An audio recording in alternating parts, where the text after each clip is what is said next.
You walk into the room. It doesn't matter what room it is. You open the door. You step inside. And absolutely nothing happens. Nobody stops talking. Nobody turns their head. The energy in the room doesn't shift by a single degree. You are an atmospheric ghost. You glide through the space, and people's eyes slide right over you like you're part of the furniture. You're not invisible because you're hiding. You're invisible because you're projecting something very specific, something you've been trained to project your entire life. You are projecting safety. You are projecting, I am nice. You are projecting, I am not a threat. And because the human brain is wired to ignore anything that isn't a threat or a prize, you simply cease to exist. Now pause. Rewind the tape. Watch the guy who walked in 5 minutes after you. Or maybe it's a woman. It doesn't matter. Watch how they enter. They don't slam the door. They don't yell.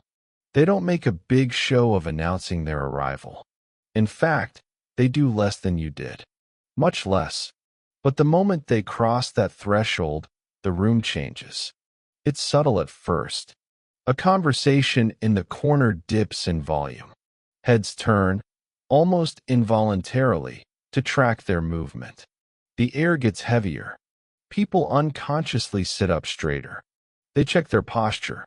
They stop looking at their phones. Why? What did they do? You look at them, searching for the magic trick. Are they better looking than you? Not really.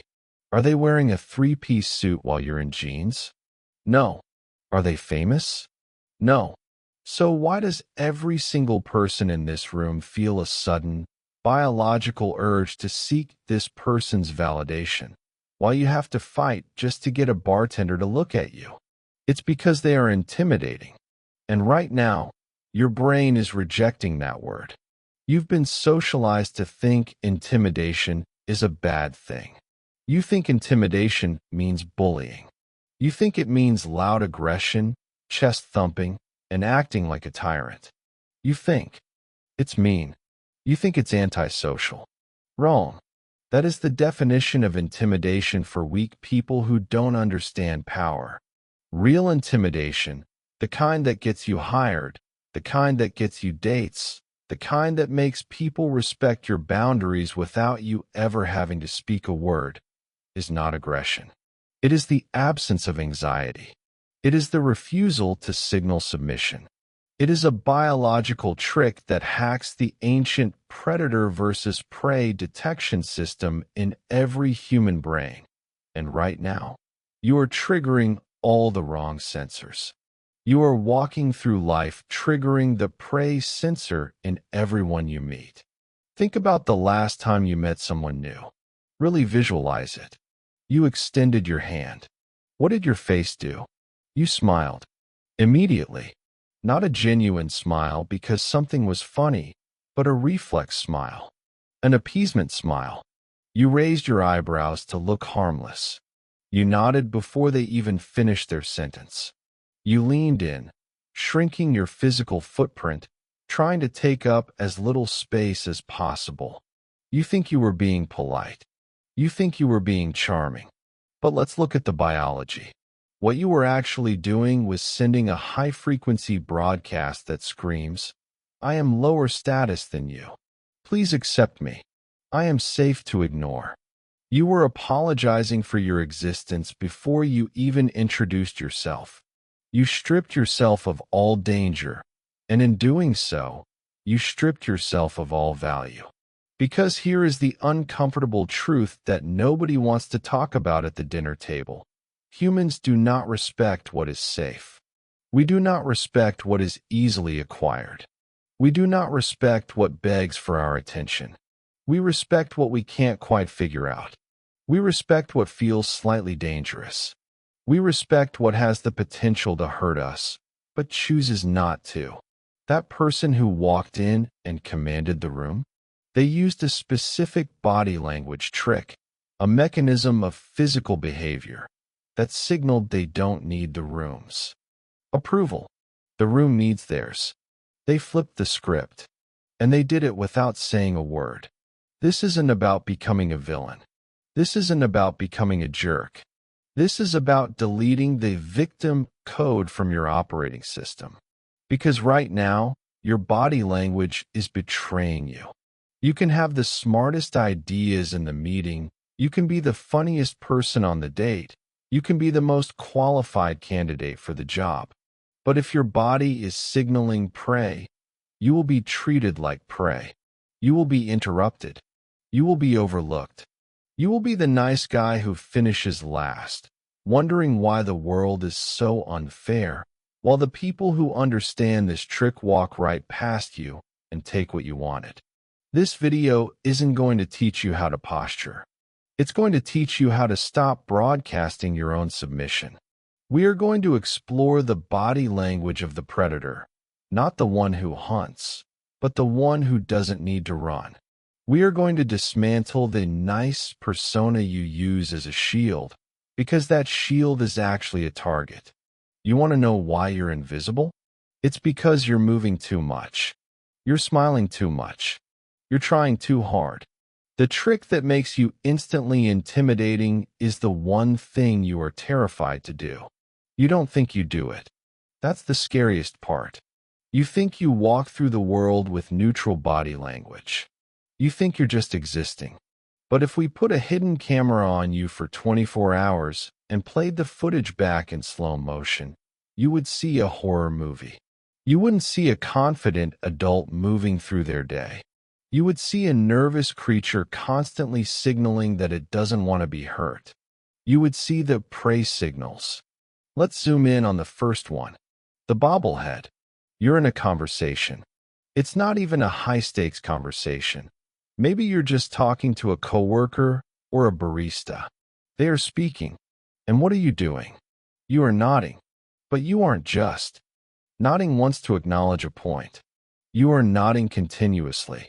Your head is on a spring. Up and down. Up and down.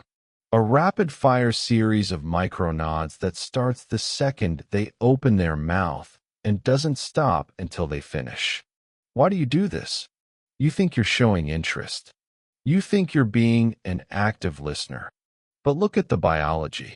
Rapid, continuous nodding is an anxiety response. It's a submissive signal that says, I agree with you. Please keep liking me. I am not a threat. Everything you say is right. You look like a golden retriever waiting for a treat. The person across from you feels this energy, even if they can't name it. They feel that you are desperate for their approval. And the moment a human being senses that you are desperate for their approval, they instinctively decide that your approval is worthless. You cannot be intimidating if you are agreeing with things before they are even said. Cut to the next scene. The shrink. You're sitting in a meeting or maybe on a subway train. Look at your geometry. Look at the shape you have forced your body into. Your knees are pressed tight together. Your elbows are tucked into your ribs like you're afraid someone is going to tickle you. Your shoulders are hunched slightly forward, curving toward your chest. You are condensing yourself. You are physically trying to occupy the smallest amount of cubic footage possible. In the animal kingdom, making yourself small is a defense mechanism. It's what you do when you are trying to hide your vital organs from a predator. You are protecting your belly. You are protecting your throat.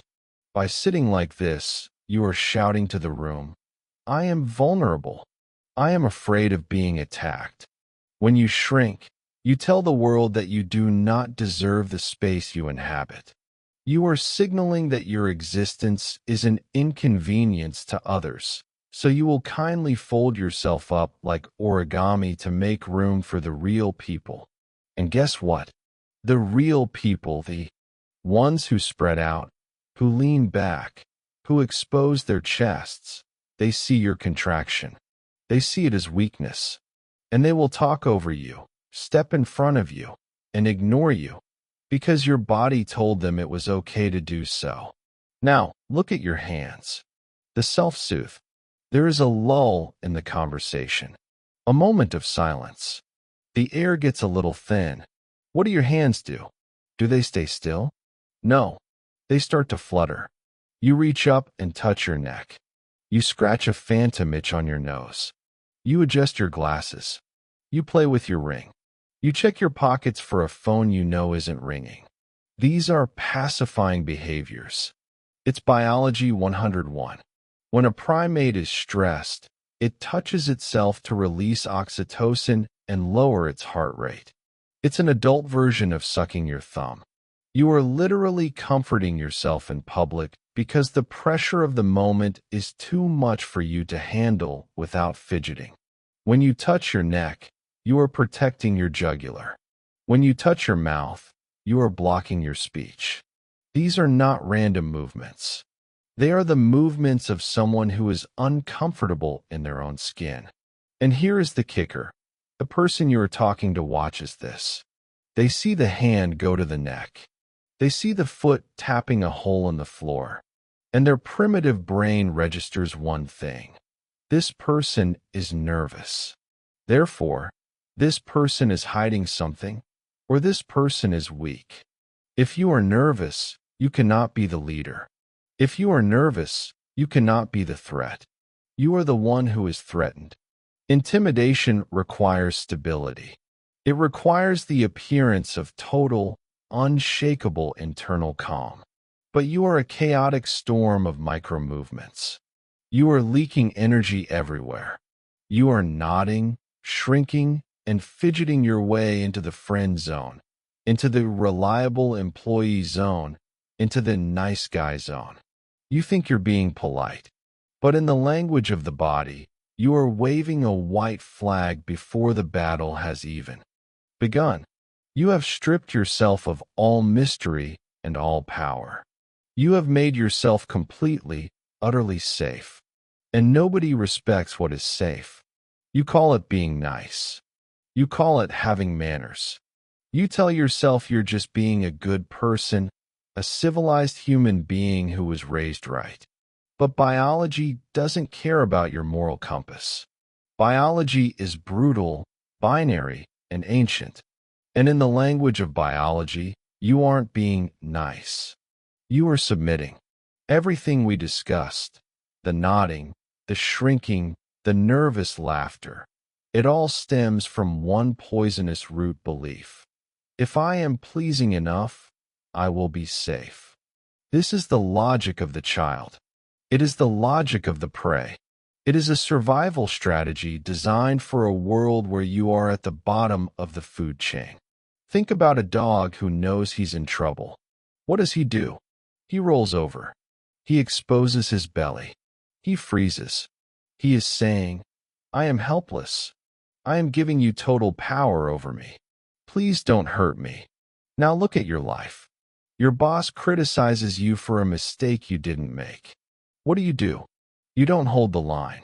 You don't calmly correct the record. You smile that tight, anxious smile. You say, oh, right, sorry, I'll fix it. You roll over. You show your belly. You are on a date. They show up 20 minutes late and don't even apologize. Do you look at your watch and raise an eyebrow? Do you let the silence hang there so they feel the weight of their disrespect? No. You say, it's totally fine. I just got here myself. You lie to make them comfortable. You protect them from the consequences of their own actions. You think this makes you easygoing. You think this makes you low maintenance. But here is the gut punch realization that you need to swallow. When you constantly signal submission, you do not inspire love. You do not inspire gratitude. You trigger contempt. There is a dark mechanism in the human brain that reacts to weakness. When we see someone trying too hard to please us, when we see someone who is terrified of conflict, we don't think, what a sweet soul. We think, this person has no value. We think, this person is desperate. And the predator part of our brain, the part we pretend doesn't exist, wakes up. You are literally training people to disrespect you. Think about Pavlov and his dogs. Ring the bell, feed the dog. Behavior, reward. You are running a training camp for your own abuse. When someone interrupts you and you stop talking, you just rewarded them. You gave them the floor. When someone insults you disguised as a joke and you laugh along, you just rewarded them. You gave them social validation. When someone crosses a boundary and you apologize to them, you just rewarded them. You gave them power. You are the architect of your own invisibility. You are handing people the whip and acting surprised when they use it. And this is why nice people get crushed. It's not because the world is evil. It's because the world is hierarchical. When you walk into a room broadcasting, "I will do anything to avoid conflict," the room hears, "I am a doormat." And people wipe their feet on doormats. Not because they are malicious, but because that is what doormats are for. Real intimidation, the kind that commands respect, starts with the death of this nice persona. It starts with the realization that your politeness is a lie. It's not kindness. Kindness comes from a place of strength. Kindness is a choice. What you are doing is a compulsion. You are nice because you are afraid of what will happen if you aren't. You are nice because you don't know how to handle the tension of being disliked. The body language trick that makes you intimidating works because it destroys this dynamic. It stops the pleading. It stops the apologizing.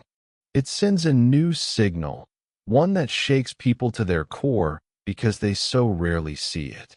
The signal is, "I am not afraid of you." And the only way to send that signal is to stop moving, to embrace the void, to master the one thing your anxious brain screams at you to avoid at all costs. Here is the secret that the alpha male tutorials won't tell you. They tell you to puff out your chest. They tell you to spread your legs. They tell you to adopt high power poses like some kind of comical superhero.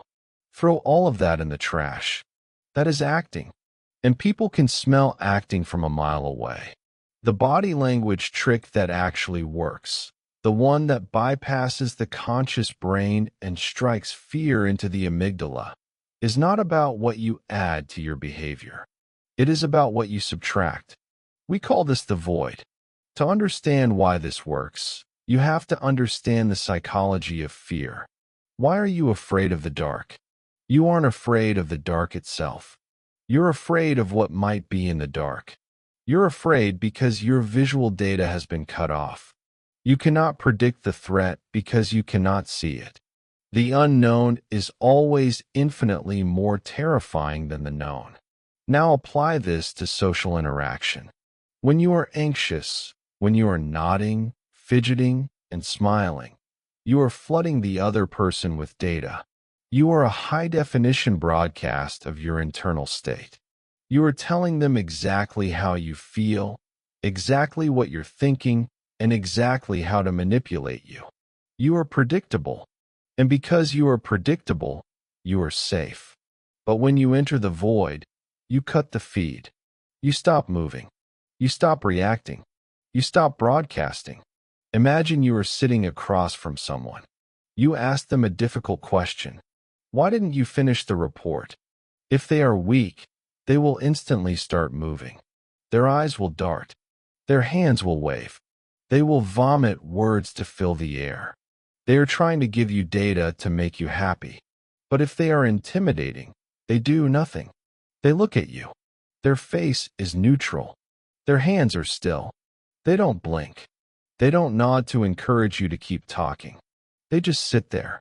In that moment, your brain goes into panic mode.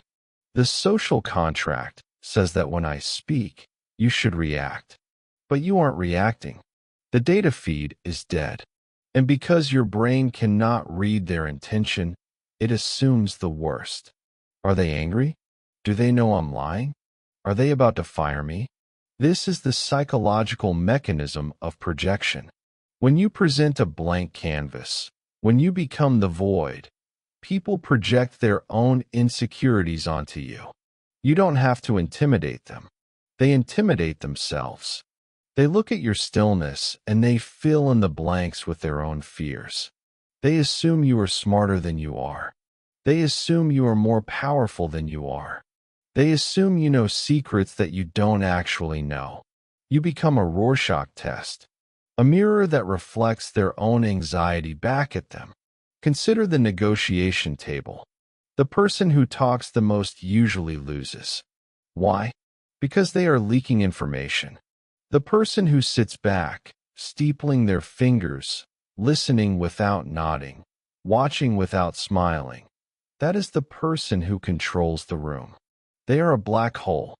They suck up all the energy, all the information, and give nothing back. This is the trick. It is the discipline of calculated stillness. It creates a vacuum. Physics tells us that nature abhors a vacuum. Social dynamics are no different. When you create a vacuum of silence and stillness, the other person feels a compulsive, irresistible urge to fill it. They will start talking. They will bid against themselves. They will reveal their hand. They will try to appease you just to break the tension. You didn't bully them. You didn't yell. You didn't threaten. You simply refused to move. You refused to participate in the frantic dance of validation. You became the statue. And in a world of frantic, fidgeting, anxious people, the statue is the most terrifying thing in the room because it is the only thing that cannot be moved. So, if the trick is so simple, just stop moving. Just be still. Why is it so agonizingly hard to do? Try it right now.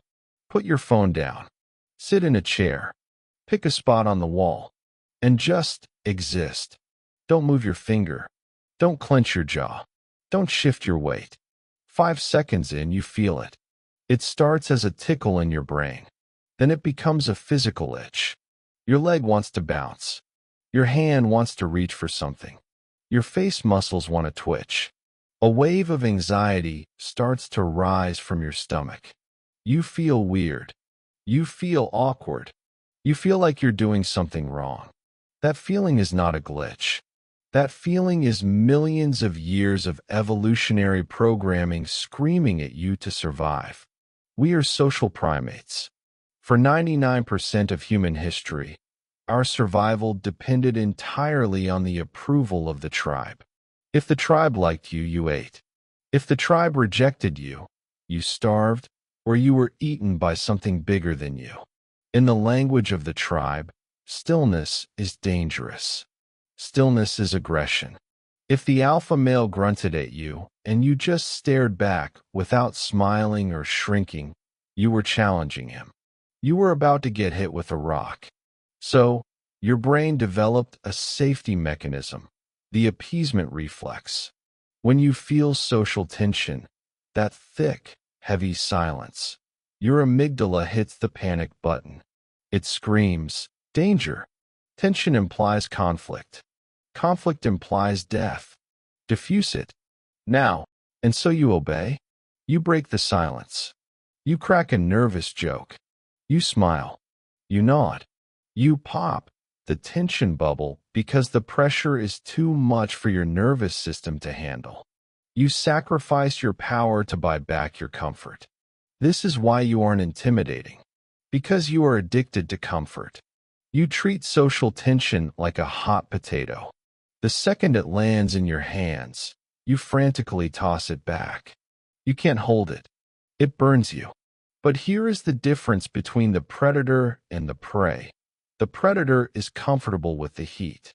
The person who uses this body language trick successfully has rewritten their relationship with tension.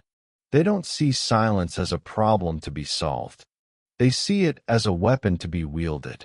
When the conversation stops and the silence stretches out, they feel the same adrenaline you do. But they don't discharge it. They hold it. They let the tension build and build and build. They let the room get heavy. They let the other person sweat. They know that whoever speaks first, whoever moves first, whoever smiles first, loses. By breaking the silence, you are telling the other person, I cannot handle this pressure, so I will submit to make it go away. By holding the silence, you are saying, I am perfectly comfortable in this pressure. Are you? This is why you fall for it. This is why you crumble when you meet someone who does this to you. You project your own need for approval onto them. You think, oh God, they're quiet. They must hate me. I need to fix it. Stop fixing it. The next time you're in a conversation and a silence falls, fight the urge to fill it. Fight the urge to check your phone. Fight the urge to say, so yeah. Feel the burn of the tension. It will feel excruciating. Your brain will scream at you to do something. Do nothing. Let the other person break. Let them be the one to shift in their seat. Let them be the one to stutter. Watch what happens. The moment they break the silence to appease you, the dynamic shifts. You are no longer equals. You are the anchor. They are the boat drifting around you. You didn't do anything. You just refused to let your monkey brain run the show. You overrode the appease instinct with a conscious choice to sit in the fire. And that is where power lives. Not in the noise, but in the ability to endure the quiet. Let's zoom in. We've talked about the body, the silence, the void. Now we need to talk about the weapon you carry in your skull, your eyes. There is a secret social contract of sight that every human being follows without ever reading the rule book.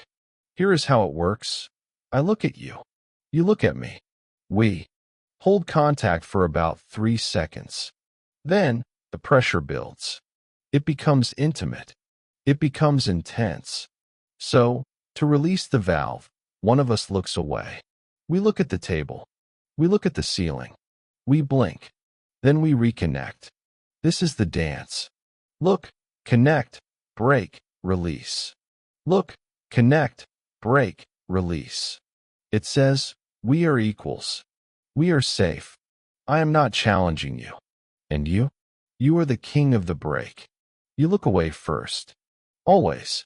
You walk down the hall, lock eyes with a colleague, and immediately dip your chin.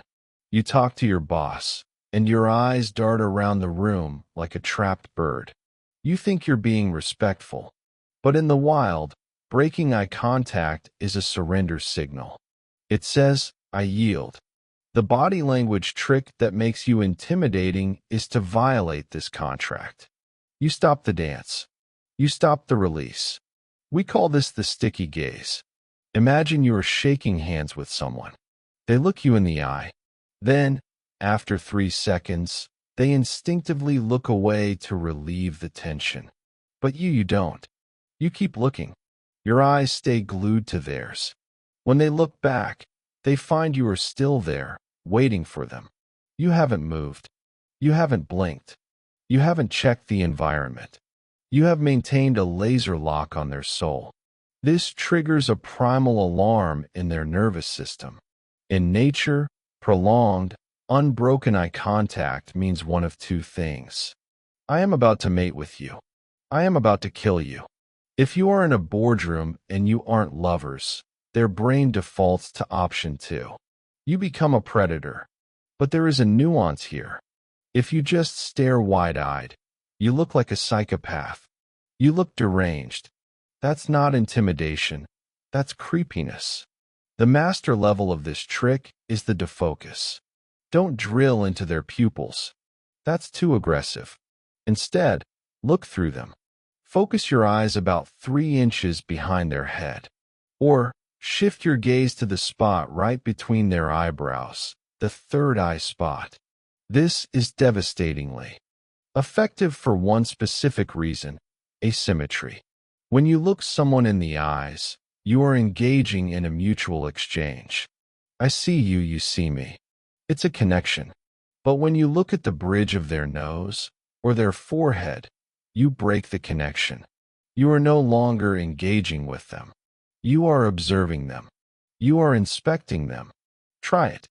The next time someone is talking to you, shift your gaze from their eyes to the center of their forehead. Keep your face dead neutral. They will stutter. I guarantee it. Why? because they can't see your eyes locking with theirs. They feel scrutinized. They feel like you are looking at a stain on their skin or reading their thoughts. They feel like a specimen under a microscope. It makes them incredibly self-conscious. They start thinking, is there something on my face? Am I saying something stupid? Why are they looking at me like that? Their confidence evaporates. Your status skyrockets. And the best part? You haven't said a mean word. You haven't raised your voice. You have simply denied them the comfort of the look-away dance. You are the wall. They are the tennis ball bouncing off you. This is the 1,000-yard stare adapted for social warfare. It signals that you are operating on a different timeline, a different frequency. It signals that you are not desperate for the connection. You are simply assessing the data. When you combine the void, stillness, with the sticky gaze, unbroken visual contact, you create a presence that is almost physically heavy. People will step out of your way on the sidewalk. They will stop interrupting you. They will feel an inexplicable need to earn a smile from you, just to break the tension you have created with nothing but your eyes. Time is the ultimate currency of power, and right now, you are spending yours like you're bankrupt. Watch how you move through physical space. Watch how you react when someone calls your name. Hey, Mike. Snap. Your head whips around instantly. Your body pivots. You are there, ready, waiting, attentive. Yes? What is it? I'm here. You move with a frantic, jerky speed. You walk fast because you feel like you're in everyone's way. You talk fast because you're afraid they'll get bored and interrupt you. You eat fast. You type fast. You answer questions before the other person has finished asking them. You think you are being efficient. You think you are being high energy. Biology sees something else. Biology sees a rabbit hearing a twig snap. Speed is the hallmark of the prey. Prey animals move quickly because they have to. They are constantly scanning for threats, constantly ready to bolt, constantly living in a state of high cortisol vigilance. Escape requires speed. Survival requires reaction. Now, look at the predator. Look at the lion. Look at the silverback gorilla. Look at the CEO who actually runs the company, not the middle manager trying to impress him. They move slowly. They move with a terrifying, heavy deliberation. They don't snap their heads when you call them. They finish what they are doing, and then, slowly, they rotate their neck. They don't rush to answer the door. They don't scramble to pick up a dropped pen. This is the law of temporal dominance. The person who controls the tempo controls the interaction. When you rush, you are signaling that the other person's time is more valuable than yours. You are signaling that their attention is a scarce resource that you must capture immediately before it disappears. You are signaling that you are operating on their clock. To become instantly intimidating, you must destroy your addiction to speed. You must lower your frame rate. We call this moving underwater. From this moment on, visualize that the air around you is thick, heavy water. Every movement you make must push against this resistance. When you turn your head, do it on a count of 2. Not snap, but turn. When you gesture with your hands, don't chop the air. Glide through it. When you walk, don't scurry. Stride. This feels arrogant. It feels like you are wasting people's time.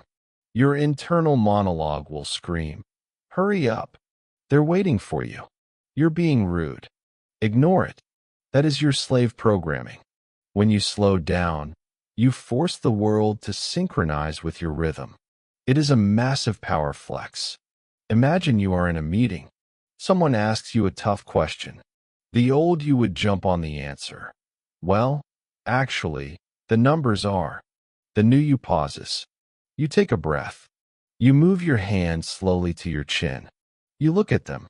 You wait 2 seconds. Then you speak. In those 2 seconds of silence, combined with your slow physical movement, you have subcommunicated, I am not afraid of your question. I am thinking, and you will wait until I am done thinking. You have elevated your status above theirs simply by refusing to rush. And here is the beautiful paradox. When you move slower, people actually listen faster. When you rush, people tune you out because you seem frantic and low value. But when you slow down, when you articulate, when you move with the weight of a glacier, people lean in. They assume that what you are about to do is important because you are treating it like it's important. The king never rushes. This is an old saying for a reason. If you see a man running in a suit, he is either an assistant or he is in trouble. He is not the boss. The boss walks at whatever pace he wants, because the meeting doesn't start until he gets there. You don't need to be the boss to use this. You can be the intern. You can be the date. You can be the stranger at the bar. If you move with slowness, you signal that you are the master of your own environment. You signal that you are safe because nothing chases you. Stop twitching. Stop snapping. Stop running. Slow down. Force them to wait for your head to turn. Force them to wait for your hand to reach the glass. It is the physical embodiment of the word no. It is the ultimate rejection of their urgency. And nothing intimidates a frantic world more than a person who refuses to check the time. Look at your elbows. Right now, where are they? Are they glued to your ribs? Are they tucked into your sides like wings on a bird that's afraid to fly? Look at your feet. Are they crossed under your chair? Are they tucked back, ready to run? You are doing it again. You are apologizing for your mass. We live in a physical universe. Matter takes up space. Power takes up space. But you have spent your entire life trying to defy the laws of physics by compressing yourself into a singularity. You sit on the subway, and you squeeze your knees together so the person next to you can have an extra inch. You sit at a conference table, and you keep your notebook, your phone, and your water bottle in a tight little pile directly in front of you, like a fortress. You are signaling, I am a guest here.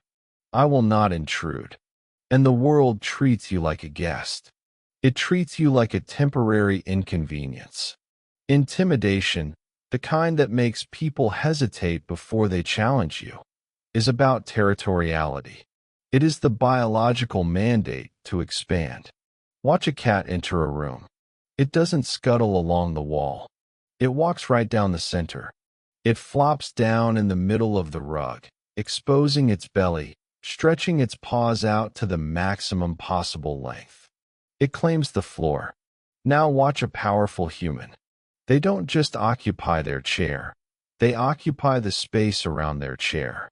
This is the trick, the radius of ownership. When you sit down, you must refuse the urge to fold. Do not cross your arms. Crossing your arms is a self-hug. It is a barrier you put up because you feel unsafe. It protects your heart and your lungs. It screams, I am defensive. Instead, you must open the vitals. Lean back. Open your chest. Put your arm on the back of the empty chair next to you. Put your other arm on the table, but not tucked in, stretched out. Expose your torso. By exposing your vital organs, your heart, your stomach, your throat, you are sending a subcommunicative signal that is deafeningly loud. I am so confident in my power that I do not need to shield my weak points. I am not afraid of attack. That is intimidation. Vulnerability, ironically, is the ultimate display of strength. Only the predator dares to sleep in the open. The prey sleeps in a burrow. Now, take it a step further. Weaponize your objects. You are at a dinner or a meeting. Instead of clustering your items in a neurotic little pile, spread them out. Put your phone 2 feet to your left. Put your notebook 2 feet to your right. Create a perimeter. You are psychologically claiming that surface area. You are saying, "This is my territory." Watch what happens. People will instinctively respect that boundary. They won't put their drink inside your perimeter. They will lean away. They will unconsciously give you the head of the table even if you aren't sitting at the head. You might feel rude.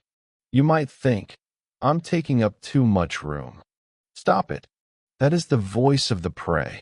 You are not taking up too much room. You are taking up your room. The person who shrinks is the person who gets interrupted. The person who shrinks is the person who gets bumped into. Because when you make yourself small, you become invisible to the navigation systems of other people. You become background noise. But when you expand, when you drape your arm over the booth, when you widen your stance, not comically, but firmly to shoulder width, you become an object of mass. You become a planet with your own gravity. People have to navigate around you. They have to adjust their trajectory to accommodate your existence.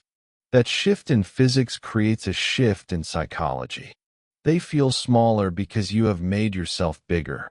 They feel the need to ask for permission to enter your space. Stop folding yourself.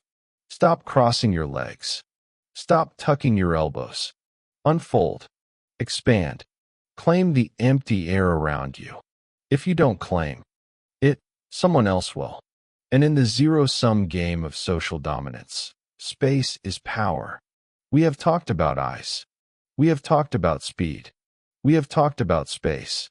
But now, we have to talk about you. Because right now, there is a voice in your head making excuses. It's whispering, "But I don't want to be mean. I don't want to make people uncomfortable. That's just not who I am." Pause. Let's look at that voice under a microscope. Let's look at the shadow truth you are hiding from yourself. You don't act like prey because you are kind. You act like prey because it is easier. Being the nice one is the ultimate hiding spot. It is the perfect camouflage. When you are the one who smiles, who nods, who shrinks, who apologizes, you make a covert deal with the universe. You sign a contract that says, "If I make myself harmless, you are not allowed to hurt me." It is a coward's bargain. You are terrified of the responsibility that comes with presence. Think about it. The moment you use these tricks, the moment you stop smiling, slow down, and lock eyes, you become visible. You become a player in the game. And players can lose. Players can be judged. Players can be disliked. If you sit in the meeting and say nothing, nobody can criticize your idea. If you laugh at the bully's joke, nobody can target you. If you let them interrupt you, you don't have to fight for the floor. You are addicted to the safety of submission. You get a secret, sick little payoff from being the doormat. You get to feel morally superior while taking zero risk. You get to tell yourself, "Well, at least I'm a good person. They are just arrogant jerks." You wear your weakness like a badge of honor. You nurse your resentment like a pet. And that is where this path leads. Look down the timeline. Fast forward 10 years. Fast forward 20. Who are you? You are the person who was nice for 40 years and has nothing to show for it. You are the employee who trained the new guy, watched him get promoted over you, and smiled while you congratulated him. You are the partner who gave everything, asked for nothing, and got left for someone who actually had a backbone. You will become bitter. That is the inevitable destination of the nice person. You will rot from the inside out, filled with a poisonous anger at a world that didn't reward your submission. You will scream at the sky, "I did everything right. I was polite. I was agreeable. Why didn't I get the prize?" Because you didn't play the game. You forfeited. The body language of the predator isn't about hurting people. It's about killing the victim inside you. It's about killing the part of you that would rather be liked than respected. You have to decide, right now, what you actually want. Do you want to be comfortable? Then keep nodding. Keep smiling. Keep shrinking. It's safe down there in the dirt. No one will challenge you. No one will fear you. And no one will remember you. Or do you want to be effective? If you want power, if you want respect, if you want to walk into a room and have the atmosphere shift because you arrived, you have to accept the cost. The cost is that some people won't like you. The cost is that you will make people nervous. The cost is that you will feel the adrenaline of conflict and you won't be able to run away from it. You have to be willing to be the bad guy in their story so you can be the protagonist in yours. Stop telling yourself you are being polite. You are being afraid. Stop telling yourself you are being humble. You are hiding. The mirror doesn't lie. That anxious, fidgeting, smiling creature looking back at you isn't nice. It's terrified.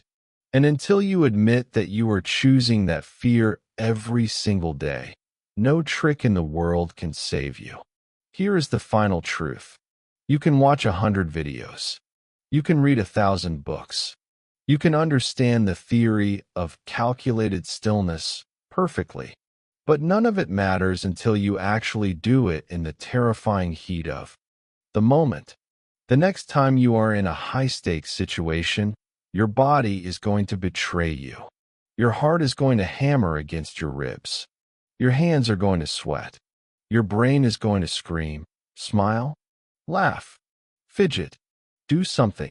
And in that moment, you have a binary choice. Option A, you obey the scream. You giggle. You look down. You rush your words. And you confirm to everyone in the room that you are prey.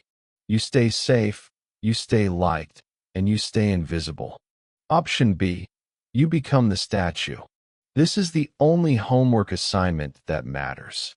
The next time someone disrespects you, the next time someone asks you a question you don't want to answer, or the next time you walk into a room full of strangers, I want you to execute the 3-second freeze. Here is exactly how it works. Step 1, stop. Physically stop. If you are walking, stop. If you are moving your hands, drop them to your sides. If you are reaching for a drink, leave it on the table. Total, absolute cessation of movement. Step 2, lock. Fix your eyes on them. Use the defocus technique. Look right between their eyebrows. Do not blink. Do not squint. Just observe. Step 3, breathe. Take one slow, deep breath through your nose. Count to 3 in your head. 1, 2, 3. It will feel like an eternity. It will feel like you are being rude. It will feel like the air is being sucked out of the room. Good. That is the feeling of power entering your body. In those 3 seconds, you are rewriting your entire social identity. You are deleting the nice guy programming. You are forcing the other person to sit in the discomfort that you created. And watch what happens. I promise you it will shock you. They will start to stutter. They will look away. They will apologize. They will nervously laugh. They will fill the silence that you refuse to fill. You will see the shift in their eyes. The moment they realize that you are not playing by the rules of the prey. You are not asking for permission. You are taking it. And then, only after you have owned the silence, do you speak. And when you speak, keep your voice low. Keep your tempo slow. Don't smile unless you actually find something funny. You will walk out of that interaction feeling a rush you have never felt before. It is the rush of autonomy. It is the realization that you are not a leaf blowing in the wind of other people's opinions. You are the wind. This is not about being a villain. It is not about being cold. It is about being solid. The world is full of people who are fluid, anxious, and desperate to please. They are water. They take the shape of whatever container they are poured into. Don't be water. Be the rock. The rock doesn't move for the water. The water moves around the rock. So, the next time you open that door, don't apologize for entering. Don't look for a friendly face to save you. Don't check your phone. Walk in. Slow down. Take your space. Look them in the eye. And wait. Let them wonder what you're thinking. Let them wonder who you are. Let them feel the weight of your presence. You have spent your whole life trying to be liked. It hasn't worked. It's time to try something else. It's time to be respected. The trick is simple, but the choice is yours. Be the prey, or be the predator. Be the noise, or be the void. Now, stop moving.